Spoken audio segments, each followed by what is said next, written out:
for joining me today. I'm Colleen Klimczak. I'm an organizational and productivity coach and a certified professional organizer. I own Peace of Mind Professional Organizing, LLC. Since 2003, I've been helping my clients live better lives through organizing and organizational and productivity coaching.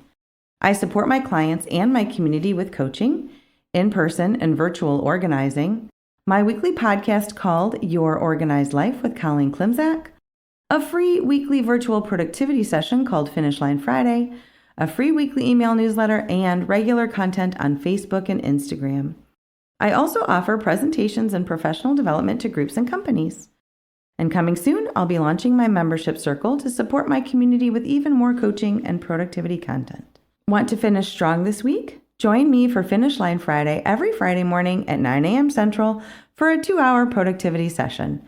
Drop me an email at colleen@peaceofmindpo.com to request my Zoom room link or follow the Zoom room link on my Instagram or Facebook pages. Welcome to Your Organized Life, episode 152. October is ADHD Awareness Month, and even more, as a friend and coach recently shared with me, this year it can be considered ADHD Empowerment Month per attitudemag.com, and that's spelled ADD, etude, right, mag.com. So it is a resource for folks with ADHD. Also, per the attitudemag.com website, shifting from awareness to empowerment shifts us from educating others to lifting up our own community, from seeking external acceptance to celebrating self-knowledge. So I'm going to be celebrating some self-knowledge today. So just to recap or remind, ADHD is attention deficit hyperactivity disorder. There are 3 main types of ADHD. There is the inattentive type, which is difficulty staying concentrated and organized. There's the hyperactive impulsive ADHD type, which has difficulty slowing down, staying still, or not talking. And then combined ADHD, and that has symptoms of both kinds. More than 10% of the population has ADHD, so you know many people who have it, and you maybe even have it yourself. There are websites like the one that I mentioned above, dedicated to educating the public about ADHD. I mean, websites, books, practices, entire communities. There is so much information out there, which makes it difficult for me to write succinctly about ADHD in a 3-page article or to talk about it on a 20-minute podcast episode. ADHD shows up in a million different ways and combinations. To make that more manageable, and in observance of ADHD Empowerment Month, this week I will share my own journey, just as one person, as an example. Almost exactly a year ago, like this late October 2024, I received my results from my neuropsychological testing, and yes, I have ADHD inattentive type. In January of 2024, I set a personal goal for the year to pursue the testing process, to perhaps figure some things out. When I pulled out my report to write this article yesterday, the evaluator stated my reason for referral was to, in quotes, pursue testing for diagnostic clarification and treatment recommendations to help her in her day-to-day in order to assist her in being her best self. I liked that. As I always mention, in coaching, it all starts with awareness. And for me, working through the testing process would help me gain awareness. And once I knew more about me and my brain, and if I had ADHD or not, I could identify and utilize tools specific to me.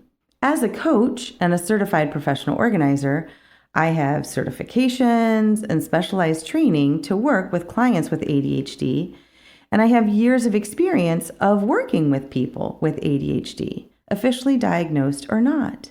My graduate independent project from the Coach Approach Training Institute was Real-Life Case Studies, How Coaching Helps Our Clients Who Have Behaviors Consistent with ADHD. I studied non-diagnosed clients struggling with the symptoms of ADHD. In the years of coursework and the on-the-job training, I also identified in myself traits and trends that I realized were likely due to ADHD. A conversation during a podcast interview with a mental health professional really opened my eyes. So this professional mentioned pursuing their own ADHD diagnosis as an adult, and that their hyperactivity was on the inside, that it was their thoughts that were hyperactive and not something that others might notice. And let me tell you, friends, my mind was blown. That was me. This person who was interviewing me could have been describing me, and the seed was planted. You see, I had heard the arguments that said I couldn't possibly have ADHD. Yes, I'm high achieving. No, I'm not hyper. No, I don't struggle with impulse control. But I still struggle. I struggle with taking on too many tasks at a time and trying to choose just one to work on. I struggle with anxiety. I struggle internally with perfectionism and procrastination. And the seed that was planted in that interview was, what if it didn't have to be so hard all the time? Maybe, just maybe, if I knew more about me and my brain, things could be just a little easier. And thankfully, they are now. So I made that first phone call in January of 2024. And yes, it took until October to get my results. The 10-month span from idea to completion is a reflection of the system, of how complicated it is for people to get diagnosed. And also, it's a reflection of my overly busy schedule, which I readily admit to.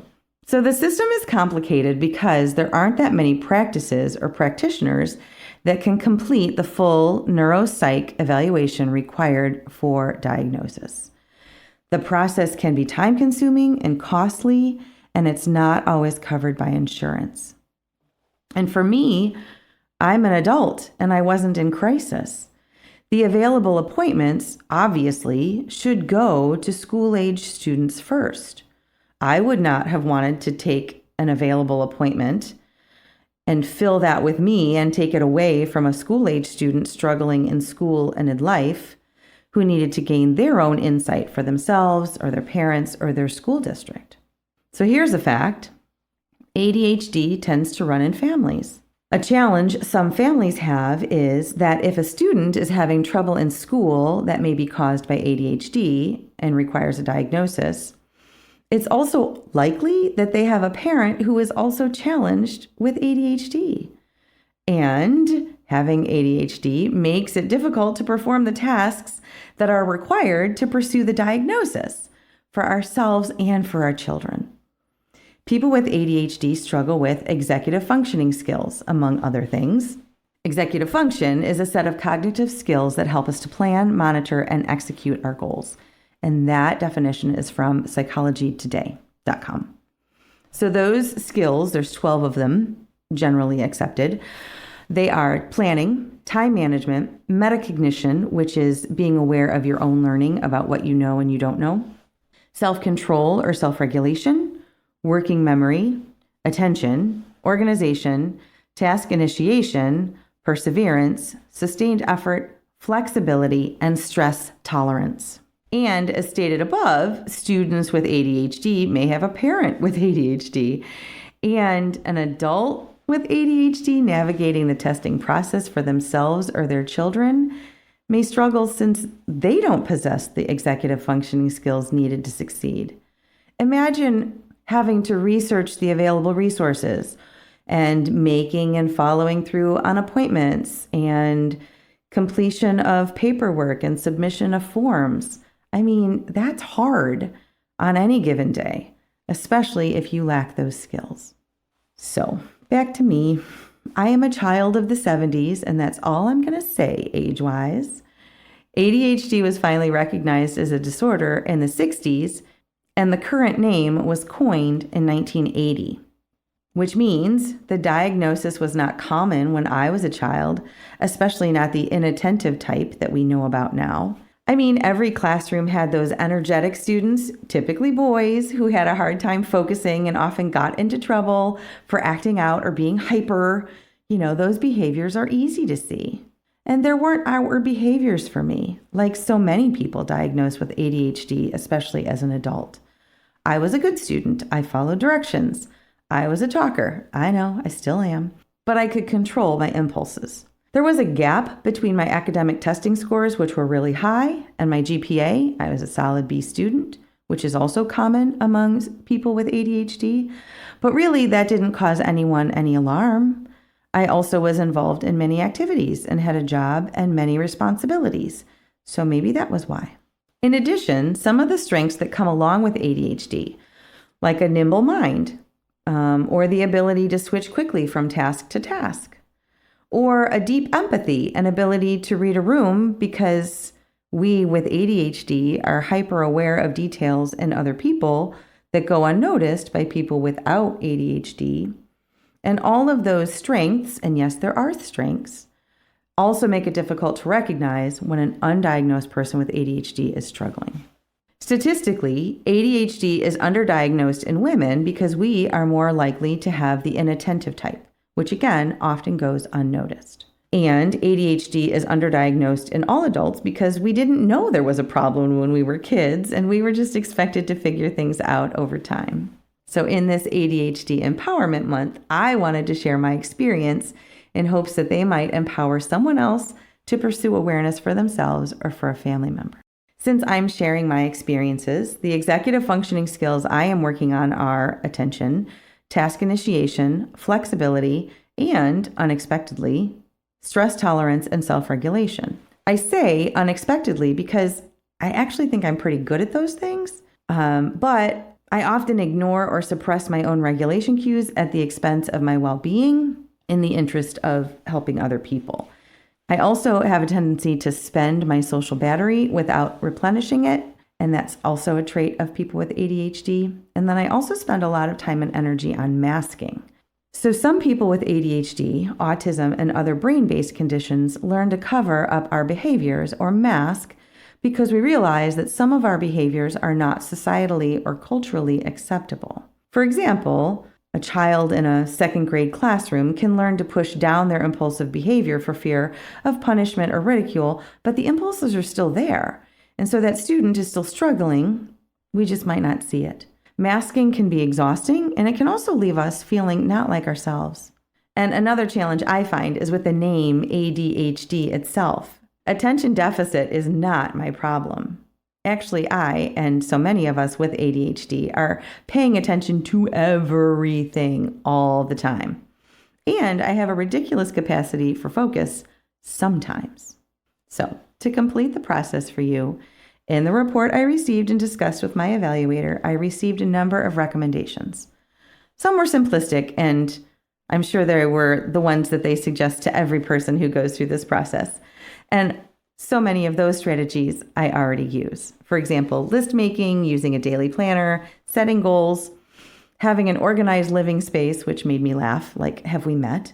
Reviewing my work before completion, and then also working in 30 to 45 minute increments and chunking my work, and then taking a 10-minute break, which, hey, that sounds like a Pomodoro method to me. What I have changed in the last 12 months that was also recommended is that I meet with a counselor now every other week, as I have what's called a comorbidity, or another challenge that goes along with my ADHD, of anxiety. I also take daily ADHD medication, specifically Vyvanse. I tried, and I recommend that others do as well, 2 different dosage levels, and I found that the lower dose helps me without damaging my sleep. Yes, I take a pediatric dose, but hey, it works. I figured that out for myself, and that is what matters. I also rearranged space in my home so that now I have a home office with a door that I can close to block out distractions. I employ a daily done list in addition to my lengthy to-do list to review successes at the end of the day before planning and preparing for tomorrow. And I have continued to learn more about ADHD in general, professionally and personally. In this ADHD Empowerment Month, thank you for letting me share my own empowerment story. Looking back, I feel my reason to pursue testing for diagnostic clarification and treatment recommendations to help her in her day-to-day in order to assist her in being her best self is actively being met. And I hope that my retelling might inspire one of you, my readers and listeners, to seek answers for yourself as well. I have not yet learned how to use show notes for the podcast, but I will share resource links that I mentioned in this article and episode, and the link to the clinical practice I used for testing, Dr. Miriam Quinn and Associates on Western Avenue in the Beverly neighborhood in Chicago, in my article, which can be found on my blog on my website. Support around living your best life, whatever that looks like for you, is what productivity coaching is all about. If it is time to invest in yourself and explore coaching for organizing and productivity, I would love to hear from you. Drop me a line via email at Colleen@peaceofmindpo.com or message me through my social media platforms like Facebook, Instagram, or LinkedIn. Thank you so much, and I will talk to you next week.